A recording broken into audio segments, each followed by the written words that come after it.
ఒక మనిషి స్క్రీన్ మీద కనిపించగానే థియేటర్ మొత్తం నవ్వులతో మారుమోగిపోతే అది టాలెంట్ కాదు, అది ఒక అద్భుతం.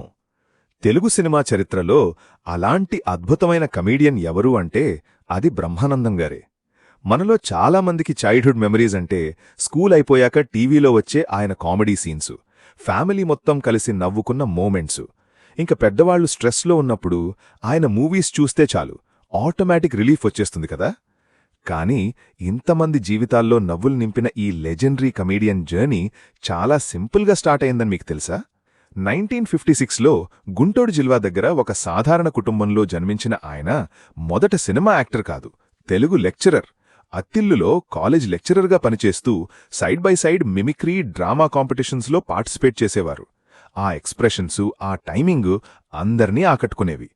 అలా ఆయన టాలెంట్ని గమనించిన డైరెక్టర్ జంధ్యాల గారు సినిమా ఛాన్స్ ఇచ్చారు. 1987లో వచ్చిన ఆహా నా పెళ్లంట తర్వాత తెలుగు సినిమా కామెడీ లిటరల్గా చేంజ్ అయిపోయింది. ఎందుకంటే బ్రహ్మానందం గారు కామెడీ అంటే కేవలం డైలాగ్స్ కాదు, ఆయన ఇచ్చే ఎక్స్ప్రెషన్స్.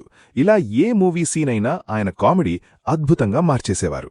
కన్ఫ్యూజ్ అవ్వటం, భయపడటం, ఓవర్ కాన్ఫిడెన్సు, కంగారవ్వటం, కోపం, చిరాకు, ఇలా ఆయన ఏ ఇమోషన్ చూపించినా ఆడియన్స్కి నవ్వులు మాత్రం గ్యారంటీ. అతడు ఢీ, రెడీ, రేస్ గుర్రం లాంటి మూవీస్లో హీరో స్టోరీ పక్కన నడిచే ఆయన కామెడీ ట్రాక్సు మూవీ కన్నా ఎక్కువ గుర్తుండిపోయాయి. అందుకే ఆయన్ని చాలామంది కమీడియన్ అని కాదు, స్ట్రెస్ బస్టర్ అని అంటారు. 1000కి పైగా సినిమాలు, Padmashri award, multiple Nandi awards, Filmfare awards, SIIMA recognitions, ఇంకా ముఖ్యంగా మోస్ట్ స్క్రీన్ క్రెడిట్స్ ఉన్న లివింగ్ యాక్టర్గా గిన్నెస్ వరల్డ్ రికార్డ్ కూడా సాధించారు.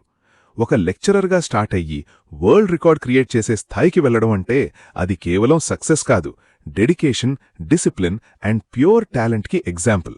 నిజంగా చెప్పాలంటే తెలుగు సినిమా హిస్టరీలో హీరోస్ చాలామంది వస్తారు, వెళ్తారు.